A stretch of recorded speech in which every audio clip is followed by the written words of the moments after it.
औज़ुबिल्लाहिमिनश्शैतानिर्रजीम बिस्मिल्लाहिर्रहमानिर्रहीम। अस्सलामुअलैकुम वरहमतुल्लाहि वबरकातुहू। आज मैं आप लोगों से सूरह कौसर का खुलासा शेयर करूंगी।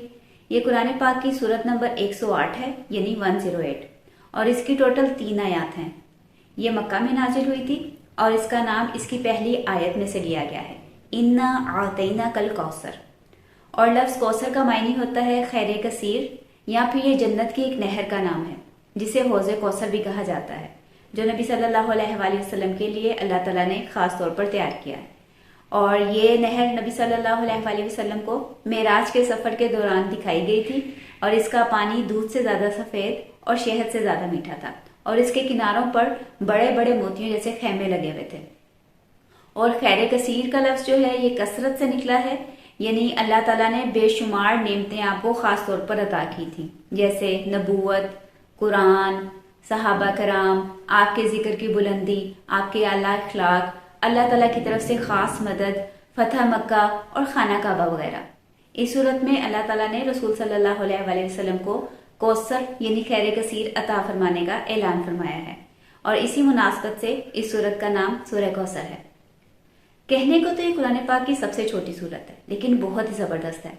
यानी इसके थोड़े से अल्फाज में इतनी ज़्यादा गहराई और जामियत है कि जैसे इसमें अल्लाह ताला की नेमतों का जिक्र है, और नमाज और कुर्बानी का हुक्म है, और काफिरों के बेनामो निशान होने की पेशन गोई है।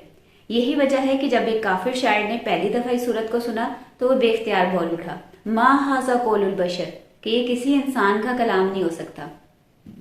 और इस सूरत के मरकजी ख्याल को अगर देखें तो इसमें नबी सल्लल्लाहु अलैहि वसल्लम की शान का बयान है और अल्लाह ताला की तरफ से आपके लिए तसल्ली है।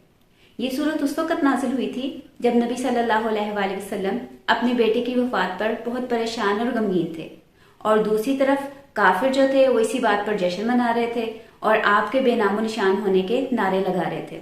तो इस मौका पर नबी सल्लल्लाहु अलैहि वसल्लम की दिलजोई के लिए अल्लाह ताला ने खैर कसीर अता करने का ऐलान फरमाया, और दूसरी तरफ काफिरों के लिए उनके बेनामो निशान होने की खबर दी, और कुरान की ये पेशन गोई बिल्कुल सच साबित हुई।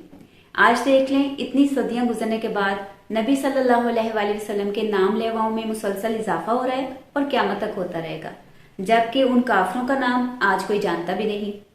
और फिर इस सूरत के आखिर में नबी सल्लल्लाहु अलैहि वसल्लम को अल्लाह ताला की इन खास नेमतों के हवाले से शुक्र अदा करने के लिए नमाज पढ़ने और कुर्बानी करने का हुक्म दिया गया। तो ये था हमारा सूरह कौसर का खुलासा। सुब्हानकल्लाहुम्मा व बिहम्दिका नशहदु अन ला इलाहा इल्ला अंता व नस्तगफिरुका व नतूबु इलैक।